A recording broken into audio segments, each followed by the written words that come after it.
So it's been 7 days since I started my drop servicing business, and in this video I'll be showing you guys exactly how it's been going so far. And if you're new to the channel, I'm Rashad, and I'm documenting my journey on building a 10K per month drop servicing business by the end of 2023. So first I'll go over my advertising costs, what I've been spending on Bing ads. Then I'll go over why I had to redesign my website. And 3, my week 2 strategy on building this drop servicing business. And in case you hadn't seen my last video, here's my website. It's a book cover design company using the drop servicing business model. And how it works is a author is about to launch their book.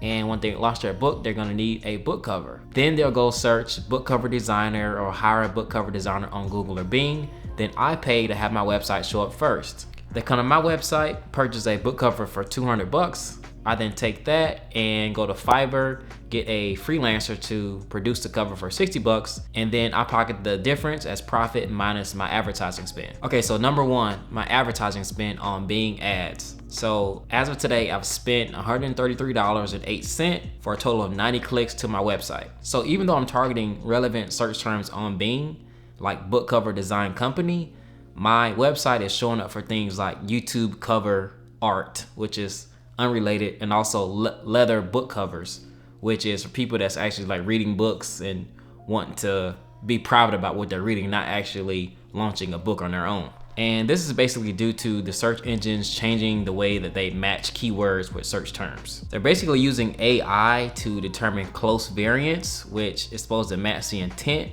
of what they're searching and not exactly what the keywords are. But it's not so great. And what all this means is if I'm gonna be successful on Bing search ads, I have to be willing to invest, I'm thinking between 500 to 1,000 bucks up front to be able to get those search terms and train the AI for what my website should be actually showing up for. And that's something I'm willing to do because in business, you have to take risks. So make sure you follow and subscribe to see those results when I start spending more on advertising. Okay, and number 2, I had to redesign my website completely. Now, out of those 90 clicks, 88 of those 90 were from desktop. On top of that, I looked at my top competitor, which is Demonza.com. And sorry if that's your website, sorry for shouting you out like that. But I looked at their similar web profile, which is a tool that you can look at other websites and see their stats. But most of their traffic was coming from desktop too. So then I looked at my desktop version and I'm like, it's not looking too good because I really optimized it for mobile, thinking that that's what most of the traffic would be. But my desktop version, my main button was like halfway cut off.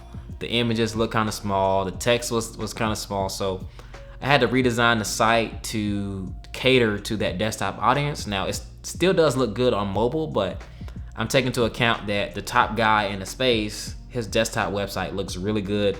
Most of his traffic is from desktop, so I'm gonna follow suit and my website will be ready for the next round of advertising spend. All right, and number 3, my week 2 strategy going forward.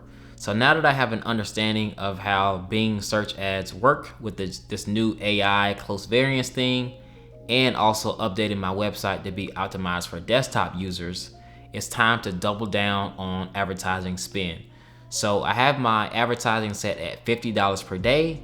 So I'm gonna be running $50 per day for the next 7 days, and hopefully it spends the full 50, but that'll be 350 bucks going into the business, investing in these keywords. So if you want to see that progress, make sure you hit the like button, hit the subscribe button, and tune in for the next video.